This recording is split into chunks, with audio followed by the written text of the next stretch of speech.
Let it be known, I, King Kunle of Olamian, declares war on the kingdom of Kujaye.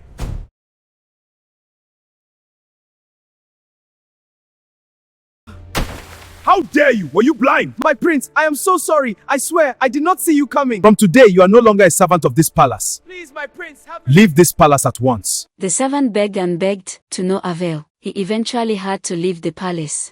May the gods judge my heart. I didn't see him coming. 2 days later, his mother brought him to the palace to plead on his behalf to Queen Wumi, who was kind and loved by the villagers. Immediately, she returned the servant to his duties and called for the prince. My son, that was a cruel decision. You are too easily... But mother, You are too easily provoked. I will change, mother. He promised his mother that he would change. However, his promise wasn't kept.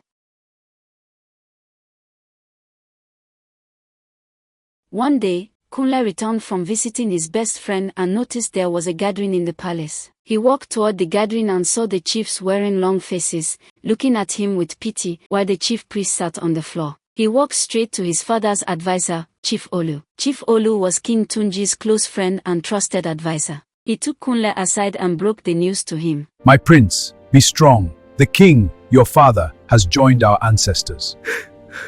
The king had been sick for a while, but he was confident that he would recover. The village mourned the late king for 30 days. King Tunji was buried, and Prince Kunle was crowned the new king of Olamiyan.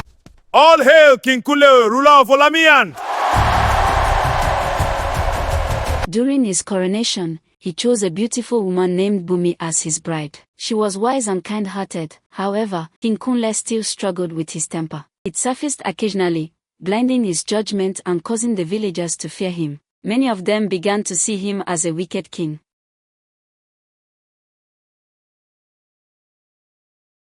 King Kunle ruled over the kingdom of Olamiyan with guidance from his mother and his chiefs. He tried his best to keep peace with neighboring villages, but there was a problem. The kingdom of Kuje was very large, with thousands of soldiers, more than any other village or kingdom in the region. Its king was ruthless and declared war on any village that did not pay tribute, and Olamiyan was one of those villages. Olamiyan was a small kingdom compared to Kuje. When the king of Kuje sent his messenger, he immediately called a meeting with his chiefs. My chiefs, King Kujaye has threatened to declare war.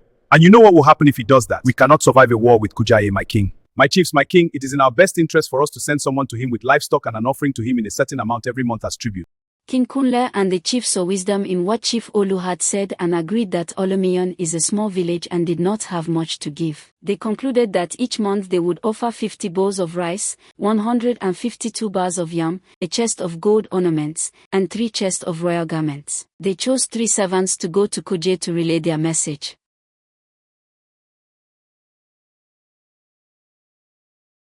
Several days passed, and the messengers failed to return. One afternoon, King Kunle stood by the window, contemplating whether to send more servants. Just then, the 3 stumbled into the palace, looking dirty, unkempt, and sickly. What is this?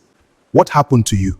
The servants explained that King Kuje had rejected the offering. They said that King Kuje felt insulted by the worthlessness of the gifts and ordered that they be beaten and locked up. King Kunle was shocked and filled with anger after hearing and seeing all that King Kuje had done to his servants. King Kuje then made a counteroffer: 500 large bowls of rice, 200 cattle, 3 chests of gold ornaments, 15 chests of fine royal garments, 1,000 tubers of yam, 3 beautiful maidens, and 4 body servants every month. He must be mad. In fact, I am certain he has gone mad. What insolence! His temper consumed him so much it shut every window of reason. Let it be known, I, King Kunle of Olamian, declares war on the kingdom of Kujaye.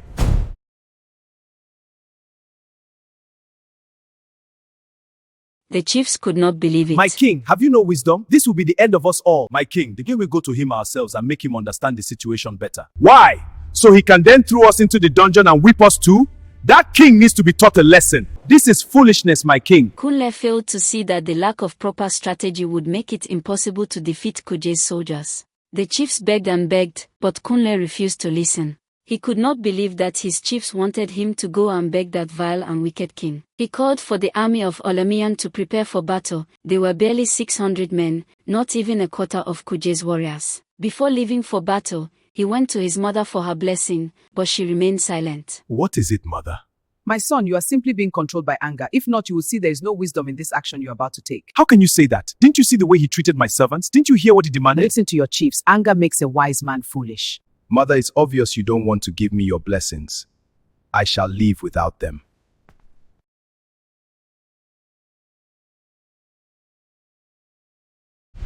Warriors charge! Warriors attack! Forward! Push them back! The war was swift. His men were quickly defeated. Some ran for their lives because they were greatly outnumbered. King Kunle was injured in the shoulder and ran to hide, afraid he would bleed to death. He saw thick smoke rising into the air. The Kuje warriors had entered the village and set it ablaze. They took several of Olemiyan's people as slaves. King Kunle bowed his head and wept. His mother was right, and his chiefs were right. Lost in regret, he failed to notice the Kuje warriors approaching. They seized him and dragged him toward Kuje's palace as a captive.